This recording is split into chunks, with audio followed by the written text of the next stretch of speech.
शतनाम प्रवक्ष्यामि शृणुष्व कमलानने। यस्य प्रसादमात्रेण दुर्गा प्रीता भवेत् सती।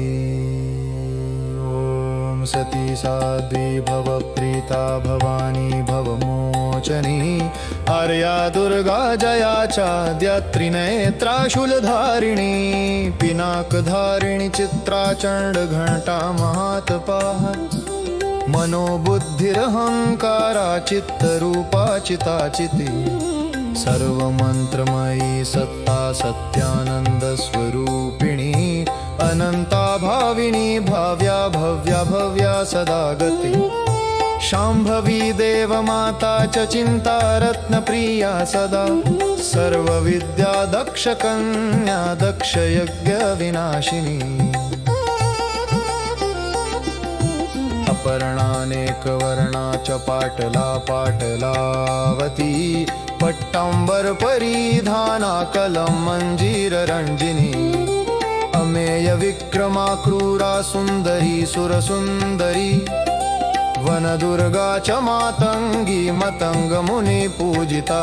ब्राह्मी माहेश्वरी चन्द्री कौमारी वैष्णवी। तथा चामुण्डा चैव वाराही लक्ष्मीश्च पुरुषाकृतिः। विमलोत्कर्षिणी ज्ञाना क्रिया नित्या च बुद्धिदा। बहुला बहुलप्रेमा सर्ववाहनवाहना। निशुम्भशुम्भहनिनी महिषासुरमर्दिनी। मधुकैटभहन्त्री च चण्डमुण्डविनाशिनी। सर्वासुरविनाशा च सर्वदानवघातिनी। सर्वशास्त्रमयी सत्या सर्वास्त्रधारिणी। तथा अनेकशस्त्रहस्ता च अनेकास्त्रस्य धारिणी। कुमारी चैककन्या च कैशोरी युवती यति। अप्रौढा चैव प्रौढा च वृद्धमाता बलप्रदा। महोदरी मुक्तकेशी घोररूपा महाबला। अग्निज्वाला रौद्रमुखी कालरात्रिस्तपस्विनी। नारायणी भद्रकाली विष्णुमाया जलोदरी। शिवदूती कराली च अनन्ता परमेश्वरी। कात्यायनी च सावित्री प्रत्यक्षा ब्रह्मवादिनी। यैदं प्रपठे नित्यं दुर्गानाम शताष्टकं। नासाध्यं विद्यते देवि त्रिषु लोकेषु पार्वती। धनं धान्यं सुतं जायां हयं हस्तिनमेव च। चतुर्वर्गं तथा चान्ते लभे मुक्तिं च शाश्वतीं।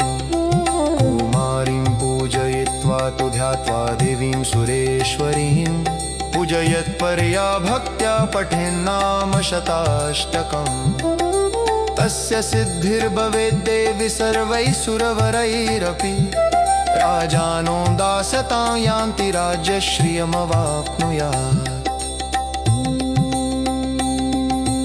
गोरोचनालक्तककुङ्कुमेन सिन्दूरकर्पूरमधुत्रयेण।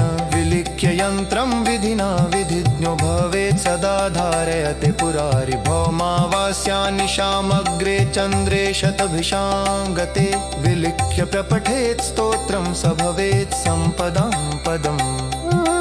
इति श्रीविश्वसारतन्त्रे दुर्गाष्टोत्तरशतनामस्तोत्रम् समाप्तम्।